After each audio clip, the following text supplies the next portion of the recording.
Azteca, de Gary Jennings. Parte 9. Continuación. Y Moctezuma siguió. Estoy muy orgulloso de volver a poner en el trono el nombre estimado de mi venerado abuelo.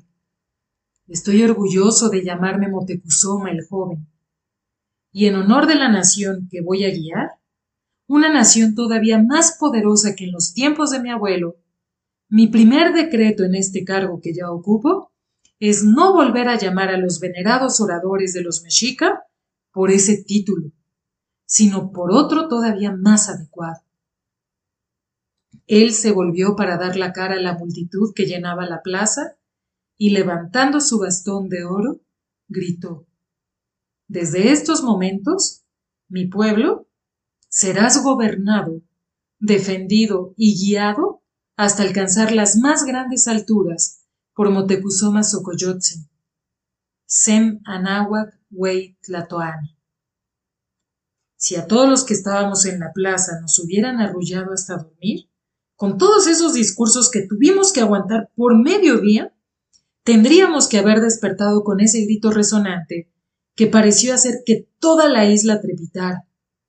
Y en ese mismo instante se dejó oír el sonido producido por las flautas, los trinos, los broncos bramidos de las conchas y el increíble retumbar de unos 20 tambores que arrancan el corazón, todos a un mismo tiempo.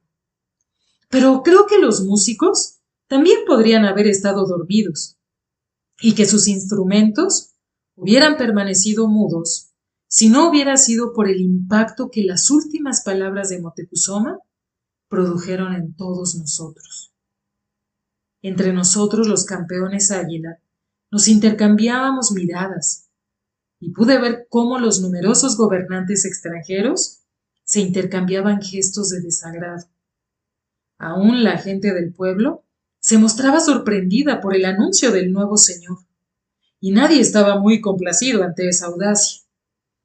Cada uno de los gobernantes anteriores en toda la historia de nuestra nación se había sentido satisfechos con ser llamados solamente Huey Tlatoani de los mexica.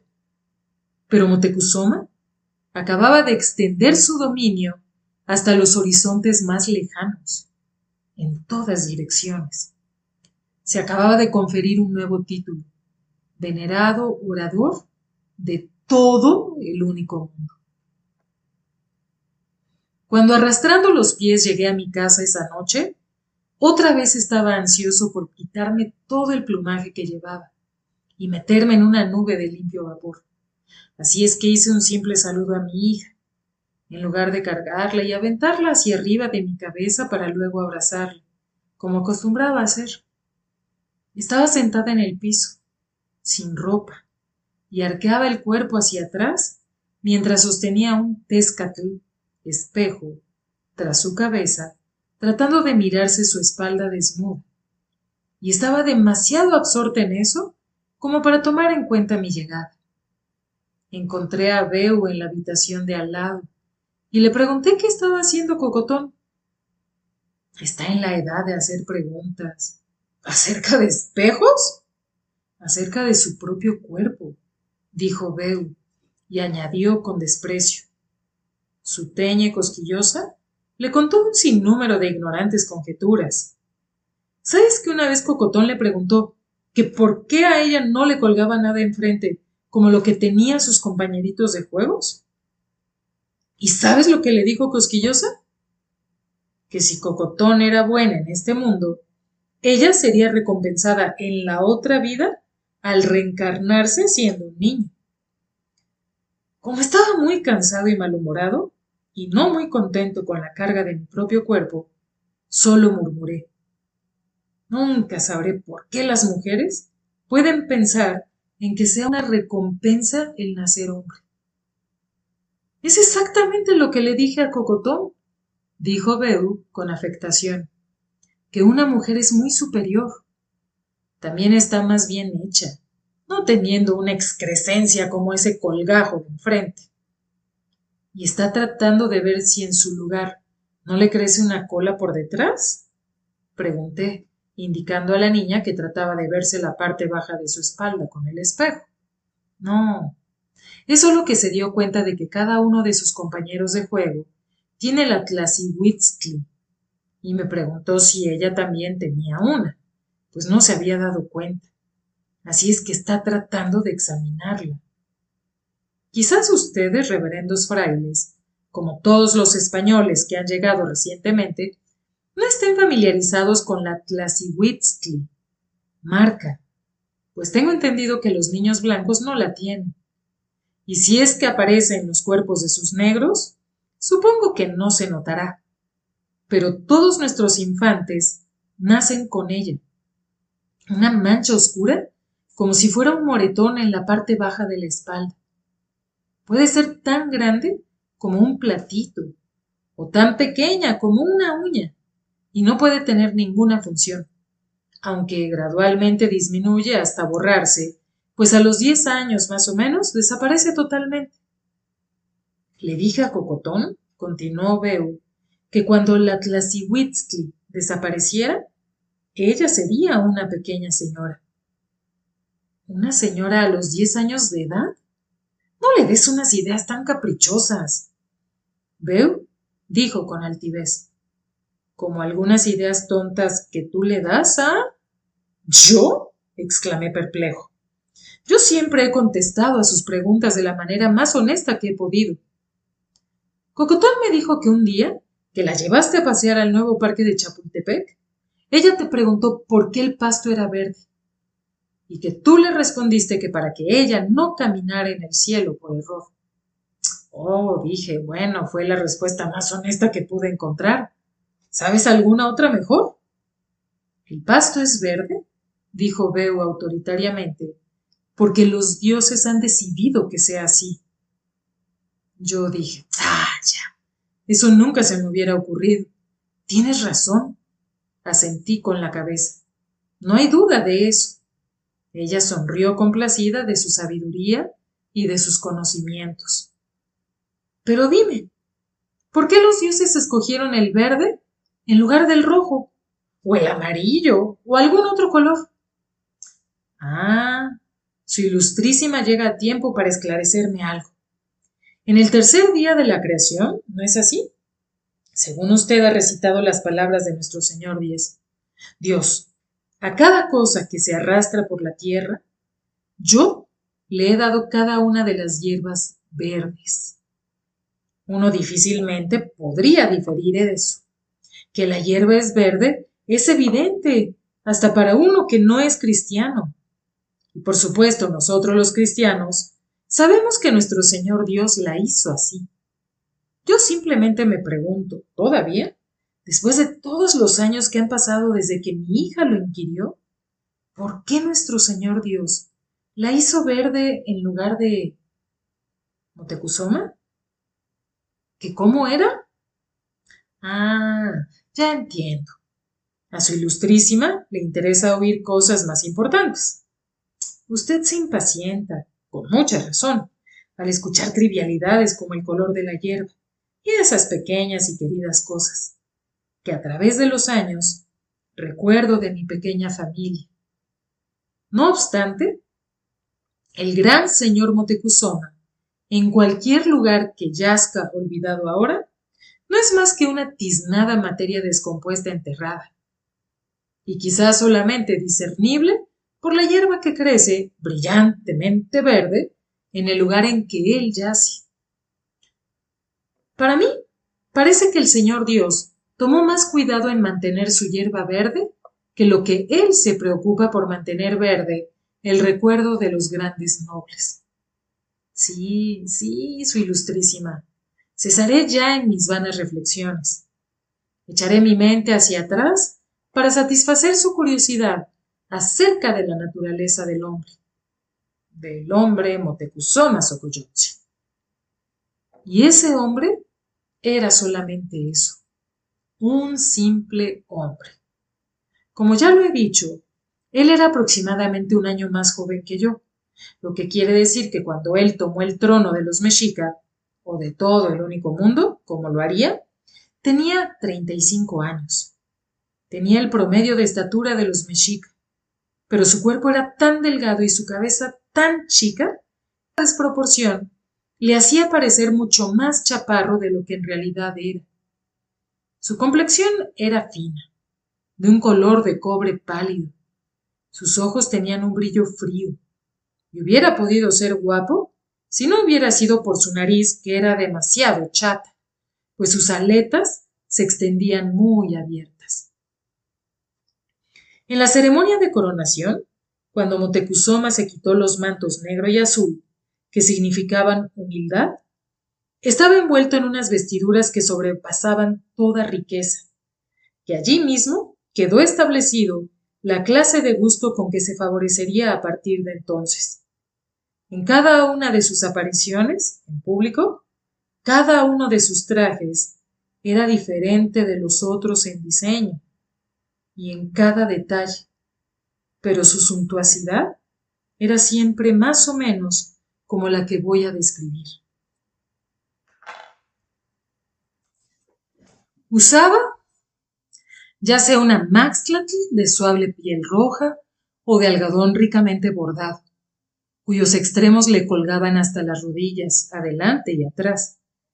Ese taparrabo tan amplio, sospecho que lo había adoptado para prevenir que alguna postura accidental pusiera al descubierto la malformación de sus genitales, y trataba de evitarlo. Sus sandalias eran doradas, y algunas veces, si solo aparecía delante del pueblo y no tenía que caminar mucho, las suelas eran de oro sólido.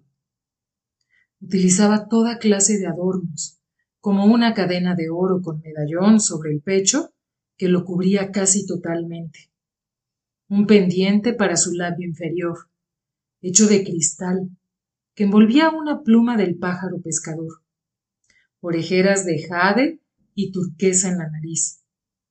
Su cabeza estaba coronada por una diadema de oro, de donde partía un penacho de largas plumas o uno maravilloso con plumas del Quetzaltóatl, y cada una de ellas era del largo de un brazo. Sin embargo, lo que más sobresalía de su vestimenta era su manto, que siempre era del mismo largo, de los hombros a los tobillos, y siempre hecho con las más bellas plumas de los pájaros más raros y más preciosos, primorosamente trabajadas. Tenía mantos hechos con todas las plumas escarlatas, con todas las plumas amarillas, todas en azul o en verde, o algunos de plumas combinadas en diversos colores. Pero el que recuerdo más, y el más bello, era un manto voluminoso hecho con miles de plumas multicolores, iridiscentes y centellantes, de colibrís. Si le recuerdo a usted que la pluma de un colibrí es un poco más grande que las cejas afelpadas y pequeñas de un insecto grande, su ilustrísima, es para que usted pueda apreciar el talento, el trabajo y el ingenio de los artesanos en plumas para hacer ese manto y el inestimable valor de esa verdadera obra de arte. Durante los 2 años de su regencia, Moctezuma no hizo notorios sus gustos por demás lujosos, mientras vivía a Huitzotl o medio vivía. Moctezuma y sus 2 esposas habían vivido sencillamente, ocupando solo algunos rincones del viejo palacio, bastante abandonado, construido por su abuelo Moctezuma el Viejo. Se había vestido modestamente y había evitado toda pompa y ceremonia. Incluso se había refrenado de ejercer todo su poder en los asuntos inherentes a la regencia. No había promulgado ninguna ley nueva, no había fundado ninguna guarnición en una nueva frontera, no había instigado ninguna guerra. Había centrado su atención solo en aquellos asuntos cotidianos de los dominios de los mexica, que no requerían importantes decisiones o pronunciamientos. Sin embargo, en el momento de su coronación como Huey Tlatoani, cuando Moctezuma se quitó esas sombrías vestiduras negra y azul, en ese mismo momento, él echó fuera toda humildad. Creo que podría ilustrarle mejor sobre esto contándole mi primera entrevista con ese hombre, algunos meses después de su ascensión, cuando él empezó a llamar para entrevistarlos uno por uno a todos sus nobles y campeones.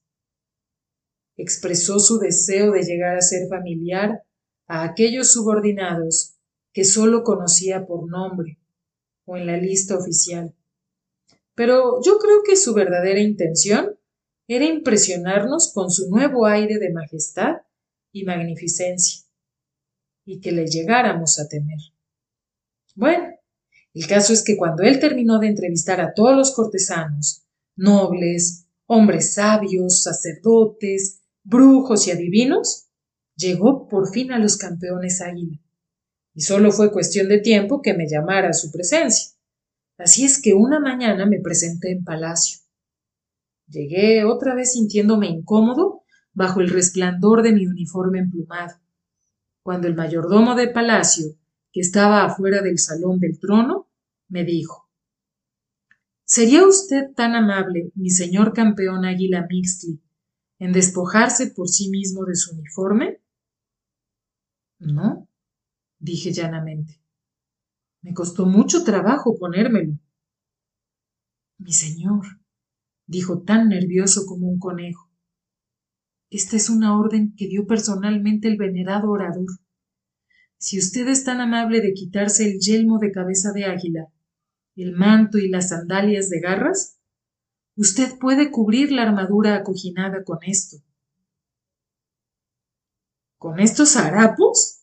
Exclamé, cuando él me alargó una vestimenta informe, hecha con tela de fibra de maguey que nosotros usábamos para costales. Hombre, no soy un mendigo ni un suplicante. ¿Cómo se atreve usted a esto? Por favor, mi señor, me suplicó, retorciéndose las manos tan severa, retorciéndose las manos. Usted no es el primero en resentirse. De aquí en adelante, esta será la vestimenta con que todo el mundo aparecerá enfrente del venerado orador. Deberán verlo descalzos y vestidos como mendigos. No puedo dejarlos pasar en otra forma, o me costará la vida. Esto es una tontería, gruñí, pero para ayudar al pobre conejo, me quité el yelmo y todo lo que llevaba, y dejando también el escudo a un lado, me puse ese saco encima. Bueno, cuando usted entre, empezó a decir el hombre. Gracias, le dije encrespado, pero sé muy bien cómo comportarme en la presencia de altos personajes. De aquí en adelante, esta será la vestimenta con que todo el mundo aparecerá enfrente del venerado orador. Deberán verlo descalzos y vestidos como mendigos. No puedo dejarlos pasar en otra forma, o me costará la vida. Esto es una tontería, gruñí, pero para ayudar al pobre conejo, me quité el yelmo y todo lo que llevaba, y dejando también el escudo a un lado, me puse ese saco encima. Bueno, cuando usted entre empezó a decir el hombre. Gracias, le dije encrespado, pero sé muy bien cómo comportarme en la presencia de altos personajes. Es que ahora hay otras reglas para el protocolo, dijo el desgraciado. Le ruego, mi señor, que no se enoje, ni deje caer su desagrado en mí. Yo solo digo las órdenes que me dan. Dígamelas, dije rechinando los dientes. Hay 3 marcas de cal en el piso, entre la puerta y la silla del venerado orador. En cuanto usted entre, la primera marca está un poco más allá del umbral. Allí se para usted y hace el gesto Tlalcualitztli, un dedo al piso y a sus labios, diciendo: Señor. Camina hacia la segunda marca, haga otra vez la reverencia y diga: Mi señor. Camina hacia la tercera marca, bese la tierra y otra vez y diga: Mi gran señor. Y no se levante hasta que él se lo autorice, y no se mueva de esa tercera marca para aproximarse más a su persona. Esto es increíble, dije. Desviando la mirada, el mayordomo continuó. Solo le dirigirá la palabra al venerado orador cuando él le pregunte algo directamente. Nunca levante la voz, más allá de un discreto murmullo. La entrevista concluirá cuando el venerado orador lo diga. En ese momento, haga el tlacualitztli en donde usted está y luego camine hacia atrás. Esto es una locura. Camine hacia atrás, siempre dando su cara respetuosamente al trono, besando la tierra en cada marca, y continúe hacia atrás hasta que esté afuera de la puerta, otra vez en este corredor. Entonces podrá tomar otra vez sus vestiduras y su rango. Y mi dignidad humana, dije con acritud. Vayan, se lo suplico, mi señor, dijo el aterrorizado conejo. No vaya a decir ninguna clase de broma como esa en su presencia. Caminará hacia atrás, pero por partes. Cuando me hube aproximado al trono, en la forma humillante en que lo habían prescrito, diciendo en los intervalos apropiados, Señor, mi gran señor, Moctezuma me dejó allí inclinado por un tiempo largo, antes de que condescendiera a hablarme, arrastrando las palabras. Se puede levantar, campeón águila chicomé, Xochitl, Tlilectic, Mixtli. Formados en hilera detrás de su trono, estaban todos los ancianos del Consejo de Voceros. La mayoría de ellos, por supuesto, habían formado parte de este consejo en reinados anteriores, pero había 2 o 3 caras nuevas. Una de ellas era el recién nombrado mujer serpiente Tlacotzin. Todos los hombres estaban descalzos, y en lugar de los mantos amarillos que los distinguían, no llevaban más que el saco parduzco que yo tenía puesto, y todos ellos se sentían infelices. El trono del venerado orador era solo una baja ipali, silla, que ni siquiera estaba sobre una tarima, pero la elegancia de sus vestiduras, especialmente en contraste con las ropas que vestían los demás, contradecía toda pretensión de modestia. Tenía algunos papeles desdoblados sobre sus rodillas y otros esparcidos a su alrededor en el suelo, y evidentemente acababa de leer mi nombre completo en uno de ellos. Después consultó otros diferentes, varios de ellos, y dijo: parece que mi tío Ahuitzotl tenía la idea de elevarlo a usted al Consejo de Voceros, campeón Mixtli, pero yo no tengo semejante idea. Gracias, venerado orador, respondí, y lo dije en serio. Nunca he aspirado a... Él me interrumpió con una voz que parecía un mordisco. Usted solo hablará cuando yo se lo indique por medio de una pregunta. Sí, mi señor. Y no le he hecho ninguna pregunta. La obediencia no necesita ser expresada, se da por sentado. Estudió los papeles otra vez.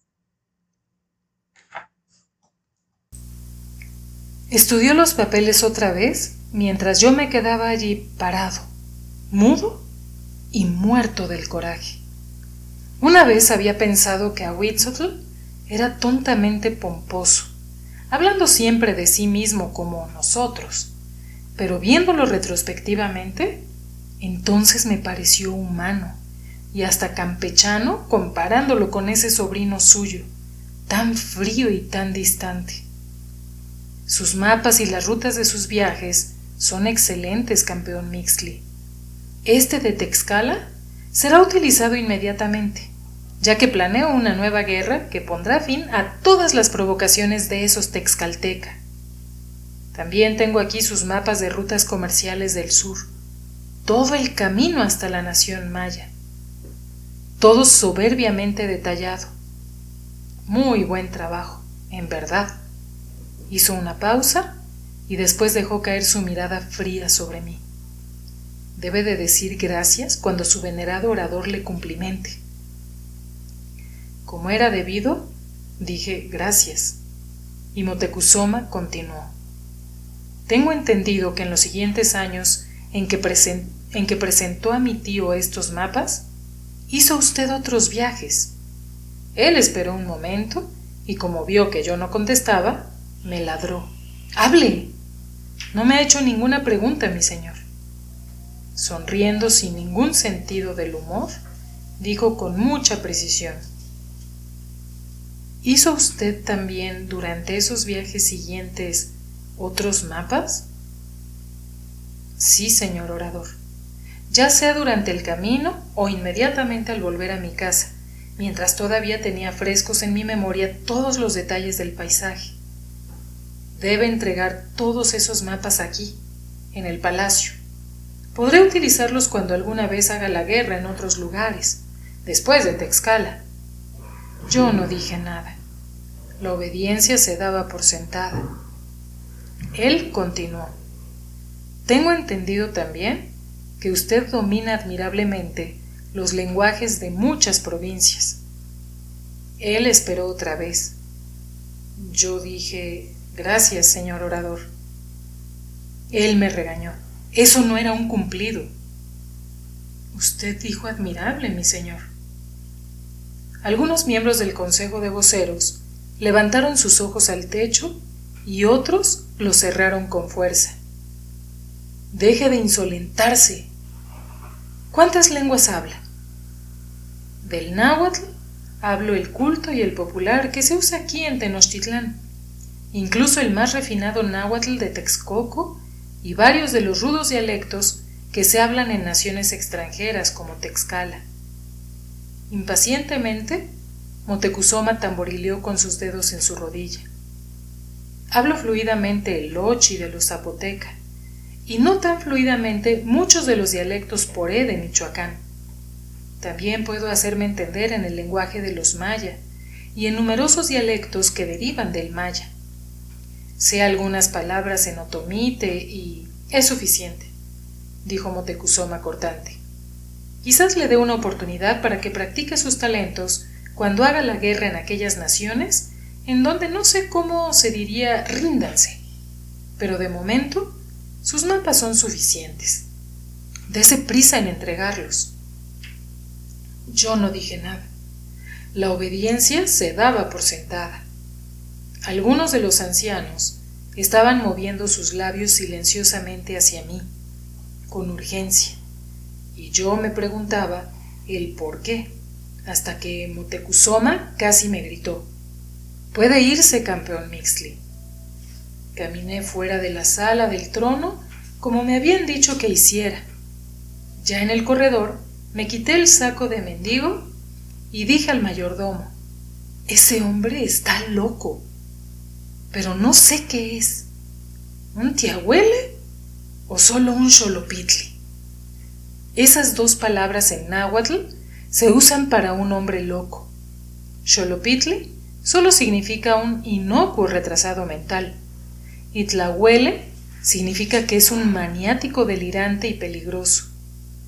Cada una de estas palabras hizo brincar del susto al mayordomo conejo. «Por favor, mi señor, baje su voz». Luego gruñó: «Debo concederle a usted que él tiene sus peculiaridades. ¿Sabe usted? Solo come una comida al día, por la tarde, pero para prevenir lo que él pueda ordenar, se preparan unas veintenas de platos, aún cientos, todos diferentes. Así, cuando llega el tiempo para su comida, él puede solicitar cualquier alimento que le apetezca en aquel instante. De la comida que se ha preparado, él solo devora un platito y delicadamente prueba 2 o 3 de los otros». «¿Y el resto se desperdicia?», pregunté. «Oh, no. Cada vez que come invita a todos los nobles de más alto rango que sean sus favoritos y que están al alcance de sus mensajeros. Y los señores vienen, por veintenas y aún por cientos, aunque eso haya significado dejar sus propias meriendas y sus familias y comer lo que el güey Tlatoani ha desdeñado». «Extraordinario», murmuré. Nunca me hubiera imaginado a Moctezuma como a un hombre que le guste tener mucha compañía, y mucho menos en el momento de su comida. Bueno, regularmente no. Los otros señores comen en el mismo gran comedor, pero la conversación está prohibida y nunca le pueden echar ni una mirada al venerado orador. Un gran biombo se pone alrededor del rincón en el que él acostumbra merendar. Así es que se sienta allí sin ser visto ni molestado.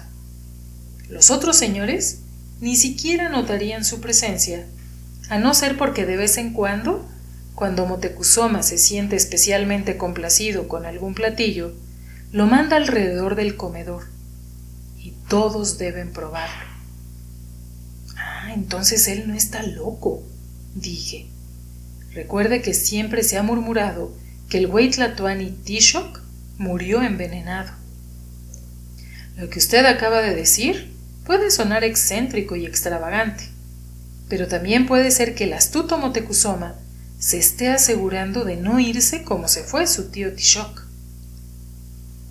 Mucho antes de conocer personalmente a Motecuzoma, había concebido una gran antipatía hacia él, pero mientras me alejaba del palacio ese día, tuve un nuevo sentimiento hacia él, un sentimiento de indulgente piedad. Sí, piedad. Para mí, un gobernante debe inspirar a otros a exaltar su eminencia. No debe de exaltarla él mismo. Que los otros deben besar la tierra en su presencia porque él lo merece, no porque él lo exige. Para mi mente, todo ese protocolo, ritual y panoplia con que se había rodeado Motecuzoma era menos majestuoso que pretencioso y aún patético. Era como todos los adornos que usaba en sus vestiduras, simples adornos de supuesta grandeza, asumidos por un hombre impertinente, inseguro de sí mismo e indeciso, que no tenía nada de grandeza en lo absoluto. Llegué a casa para encontrarme con Coscatl, que me había estado esperando para contarme las últimas noticias sobre su escuela. Mientras me empezaba a desvestir de mi traje de campeón águila, para ponerme otra ropa más cómoda, restregándose las manos y en muy buen estado de humor, me anunció: el venerado orador Motecuzoma me ha llamado para decirme que quiere que adiestre a todo el personal de palacio, desde los más altos mayordomos hasta los ayudantes de cocina. Todos, sirvientes y esclavos. Eran unas noticias tan buenas que llamé a Turquesa para que nos trajera una jarra de Octli frío para poder celebrarla. Estrella Cantadora vino corriendo también para ofrecernos y encendernos nuestros poquietl. Pues acabo de regresar del palacio, le dije a Coscatl, y me llevé la impresión de que Motecuzoma ya tiene bien adiestrados a sus sirvientes, o por lo menos servilmente acobardados, desde su consejo de voceros hasta la última persona conectada con su corte. Oh, sus criados sirven bastante bien, dijo Coscatl. Aspiró su pipa y lanzó al aire un anillo de humo azul. Pero él quiere que los pula y los haga más refinados, igual a todo el personal que tiene en Nezahualpilli y en Texcoco. Yo dije: parece que nuestro venerado orador tiene más sentimientos de envidia y rivalidad que verdaderos deseos de tener sirvientes refinados como los de la corte de Texcoco. Hasta podría decir que abriga sentimientos de animosidad. Motecuzoma me dijo esta mañana que se propone lanzarse a una nueva guerra contra Texcala, cosa que no es como para sorprenderse. Lo que él no me dijo, pero que yo escuché por ahí, es que trató de ordenarle a Nezahualpilli que guiara personalmente el asalto y que las tropas Acolúa formaran el cuerpo principal del ejército. También oí que Nezahualpilli denegó ese honor de la manera más firme, y me alegro, pues después de todo, él ya no es un joven. Pero parece ser que a Motecuzoma le gustaría hacer lo que Ahuitzotl hizo en nuestros días de guerra, Coscatl: diezmar a los Acolúa y aún forzar a Nezahualpilli a caer en el combate. Coscatl dijo: muy bien pudiera ser, Mixtli, que Motecuzoma tenga la misma razón que tuvo Ahuitzotl.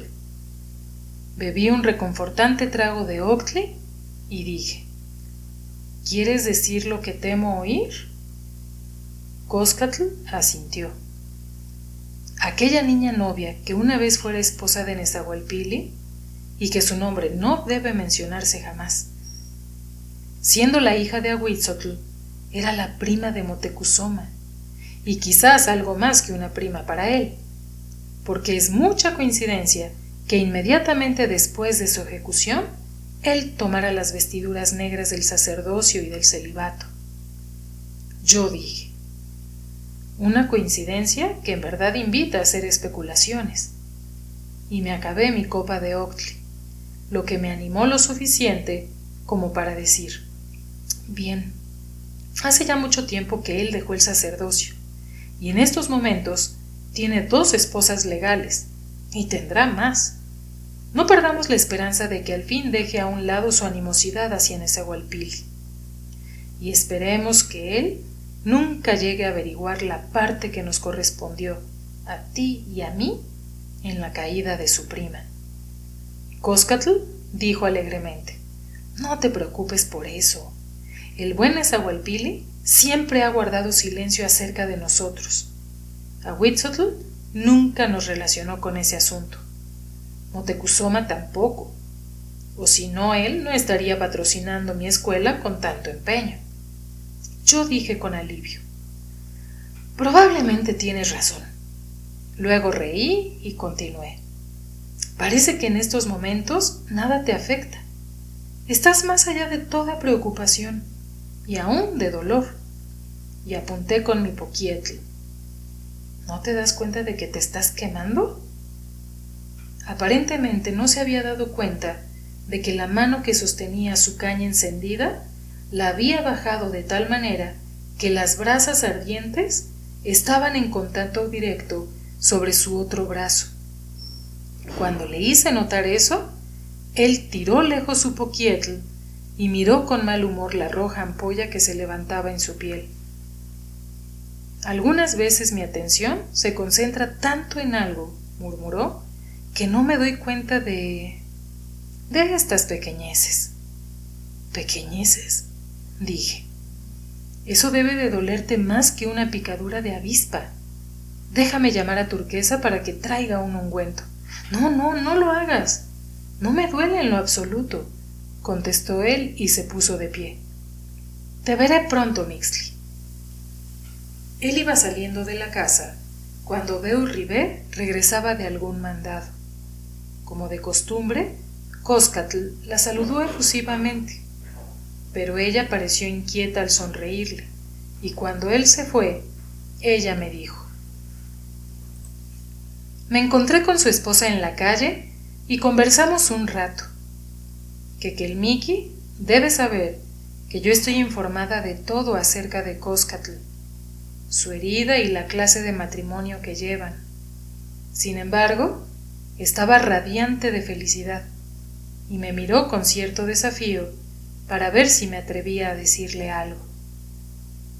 Un poco amodorrado por el Octli, le pregunté: ¿y qué tenías que atreverte a decirle? Acerca de su embarazo, que es bastante obvio a los ojos de cualquier mujer. Te debes de haber equivocado, le dije. Tú sabes que eso es imposible. Me miró con impaciencia. Pudiera ser imposible, pero no me he equivocado. Hasta una solterona puede darse cuenta de eso. No pasará mucho tiempo antes de que su marido lo note. ¿Y entonces qué? No tenía respuesta para aquella pregunta. Y Beu se fue de la habitación sin esperar que respondiera, dejándome allí, sentado y pensando. Debí de haberme dado cuenta de que cuando Cosquillosa vino a suplicarme para tener una experiencia conmigo que no podía tener con su marido, lo que en realidad quería era que yo le diera algo más duradero que una simple experiencia. Lo que deseaba era un hijo Una cocotón, pero suya. ¿Y quién podría dárselo mejor que el querido padre de Cocotón? Seguro que Cosquillosa había venido a verme después de haber comido carne de zorro o hierbas iguapatl, o cualquier otra de esas especies que se supone que aseguran el embarazo en una mujer. Bien, casi sucumbí a sus demostraciones de afecto, y si no hubiera sido por la llegada inesperada de Beu, no habría tenido ninguna excusa para rehusar. Así es que yo no era el padre, ni tampoco Coscatl, pero alguno lo era. Cosquillosa me había dicho claramente que si yo no aceptaba, ella buscaría la forma con otros hombres. Me dije a mí mismo. Cuando le dije que se fuera, ella tuvo todo el día para... Sin duda debí de haber estado más preocupado acerca de ese asunto, pero entonces estaba trabajando muy duro, obedeciendo la orden de Motecuzoma de que buscara todos los mapas que hice durante mis viajes. Y eso era lo que estaba haciendo, aunque me tomé algunas libertades al interpretar su orden. No mandé al palacio mis mapas originales, sino que me puse a hacer copias de todos ellos, y los fui mandando uno por uno, conforme los iba terminando. Expliqué el retraso, dando la excusa de que muchos mapas estaban en fragmentos y manchados por el viaje, algunos hechos con papel muy corriente y otros simplemente garrapateados en hojas de árbol, y que quería que mi señor orador tuviera unos dibujos bien hechos, claros y duraderos. Esa excusa en sí no era del todo una mentira, pero la verdadera razón por la que quería guardar los originales era que éstos representaban para mí preciosos recuerdos de mis viajes, algunos de los cuales había hecho en compañía de mi adorada Ciania, y por tanto deseaba conservarlos.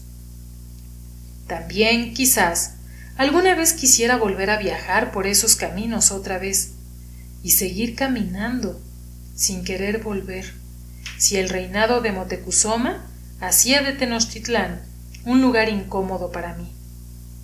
Teniendo en mente esa posible emigración, omití algunos detalles significativos en las copias que le mandé al güey Tlatoani. Por ejemplo, no hice mención ni puse una marca en el lugar en donde estaba el lago negro en el que había encontrado aquellos colmillos gigantes de jabalí, pues si había algún otro tesoro allí, algún día podría necesitarlo. Cuando no estaba trabajando, pasaba el mayor tiempo posible con mi hija. Había adquirido la agradable costumbre de contarle cuentos cada tarde, y por supuesto le contaba aquellos que a mí me hubieran interesado mucho cuando tenía su edad. Historias repletas de acción, violencia y aventuras.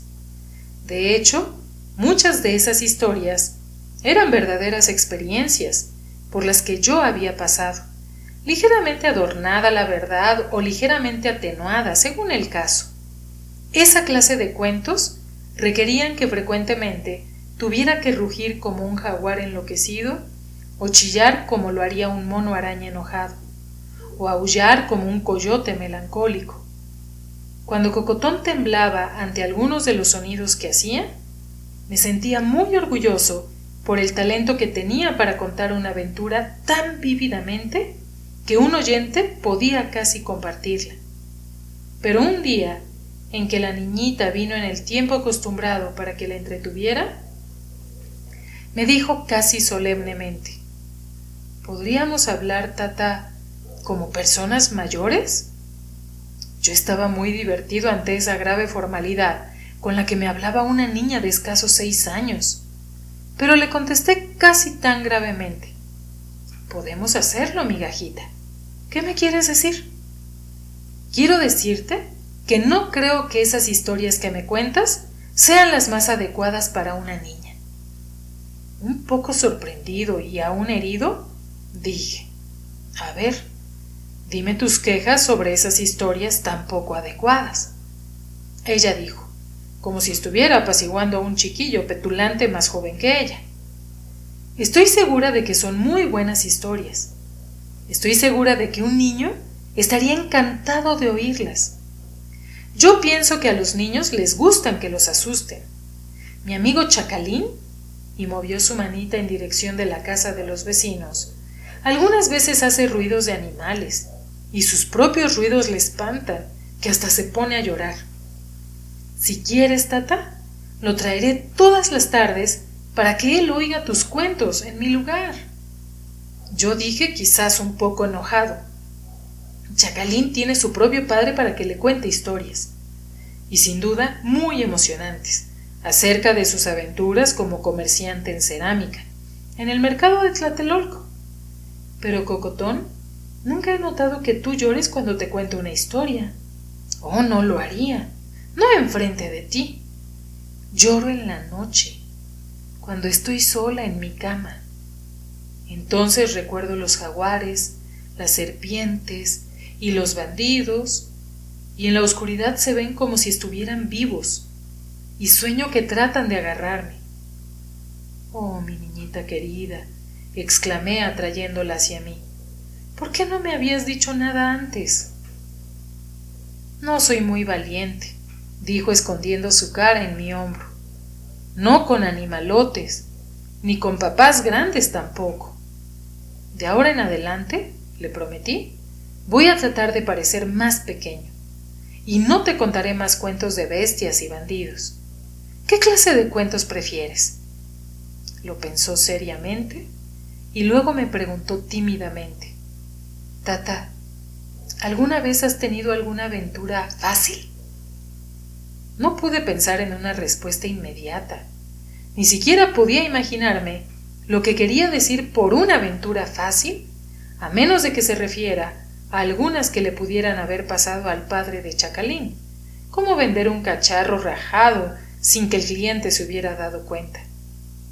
Pero entonces recordé algo y le dije: una vez tuve una aventura muy tonta. ¿Tú crees que esa sería aceptable? Ella dijo: yo sí, me divierten los cuentos tontos. Me acosté en el suelo y levanté las rodillas, y apuntando a ellas le dije: ese es un volcán. Un volcán que se llama Ceboruco, que quiere decir el que resopla con ira. Pero te prometí que no resoplaría. Siéntate aquí arriba, exactamente en su cráter. Una vez que se hubo acomodado en mis rodillas, yo empecé con el tradicional Okche Necha y le conté cómo la lava del volcán me había empujado mar adentro por haber estado estúpidamente en medio de la bahía. Durante toda mi historia me contuve de hacer los ruidos que hacía el volcán al eructar la lava y los que hacía el vapor. Pero cuando llegué a la parte más importante de mi narración, de repente grité: ¡Wiwiwoni! Y bajé y subí las rodillas rápidamente. Y ¡Ompal! Me fui con el mar. Con ese movimiento y al decir Ompa, Cocotón brincaba de tal manera que se resbalaba por mis muslos hasta caer en mi barriga, sacándome todo el aire, lo que hacía que gritara y riera con placer. Parecía que al fin había atinado con una historia y en la forma de contarla más adecuada para una niñita. Desde entonces, y por mucho tiempo, cada tarde jugábamos al volcán haciendo erupción. Aunque le narraba otras historias que no la asustaban, Cocotón siempre insistía en que le contara también y le demostrara cómo el Ceboruco me había arrojado una vez fuera del único mundo. Y se lo contaba una y otra vez, siempre con su participación trémulamente agarrada a mis rodillas, mientras yo arrastraba y alargaba las palabras preliminares para darle más emoción, y luego gritando alegremente cuando la balanceaba y riéndose fuertemente cuando al fin la dejaba caer sobre mí, sacándome todo el aire. El volcán haciendo erupción siguió con sus erupciones todos los días hasta que Cocotón creció lo suficiente como para que Beu desaprobara esa conducta que no era la de una señora. y cuando Cocotón también encontró el juego muy infantil. Yo estaba para entonces un poco triste de verla crecer y salir de su infancia, pero también estaba cansado de que me brincara en la barriga. Llegó el día en que inevitablemente Coscatl vino a verme otra vez, y en un lamentable estado. Sus ojos tenían rojas ojeras, su voz se oía ronca, y sus manos se retorcían y entrelazaban como si estuvieran peleando la una con la otra. Yo le pregunté con suavidad: ¿Has estado llorando, amigo mío? No dudes de que tengo razón para ello, dijo gravemente. Pero no he estado llorando. Lo que pasa es que... Y él separó sus manos en un gesto distraído. Desde hace tiempo, mis ojos y mi lengua parece como si estuvieran... como si los sintiera hinchados o más gruesos, como si tuvieran una capa de algo encima. Lo siento mucho, le dije. ¿No has visto a un físico? No, pero no vine a hablar de eso. Mixtli, ¿fuiste tú? No pretendí hipócritamente que no sabía nada, así es que le dije: sé de lo que me estás hablando. Beu me dijo algo acerca de eso hace algún tiempo, pero no, yo no fui. Él asintió con la cabeza y dijo sintiéndose miserable: te creo, pero eso solamente lo hace más difícil de sobrellevar. Nunca sabré quién fue. Aunque la mate a palos, ella nunca me lo dirá. Y además no podría pegarle a Kekelmiki. Yo reflexioné por un momento y luego le dije: te diré que ella deseaba que yo fuera el padre. Él asintió otra vez, temblando como un viejo. Lo había supuesto. Ella debió de haber querido un niño lo más parecido posible a tu hija. Después de una pausa, dijo: si tú lo hubieras hecho, me hubiera sentido herido, pero lo habría podido soportar. Con su mano se restregó una mancha pálida muy curiosa que tenía en su mejilla, casi de un color plateado. Me preguntaba si no se habría quemado otra vez, sin darse cuenta. Luego noté que los dedos de las manos que tanto se estrujaba casi no tenían color en sus puntas. Él continuó hablando: mi pobre Kekelmiki, creo que ella hubiera podido soportar un matrimonio con un hombre sin sexo, pero después de haber llegado a sentir tan grande amor de madre por tu hija, ya no pudo sufrir un matrimonio sin frutos. Miró a través de la ventana y se sintió infeliz. Mi hijita estaba jugando en la calle con algunos de sus amigos. Yo tenía la esperanza. Yo traté de darle alguna satisfacción en ese aspecto a ella. Empecé a darles clases especiales a los hijos de los sirvientes que ya tenía a mi cargo, preparándolos para que se siguieran dentro del mismo servicio doméstico de sus padres. Mi verdadera razón era que tenía la esperanza de distraerla de su anhelo, a ver si podía aprender a amar a esos niños.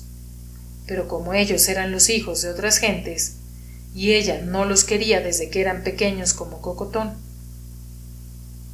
Mira, Coscatl, le dije, el niño que ella lleva en su vientre no es tuyo, no puede serlo, pero a excepción de la semilla, es su hijo, y ella es tu amada esposa.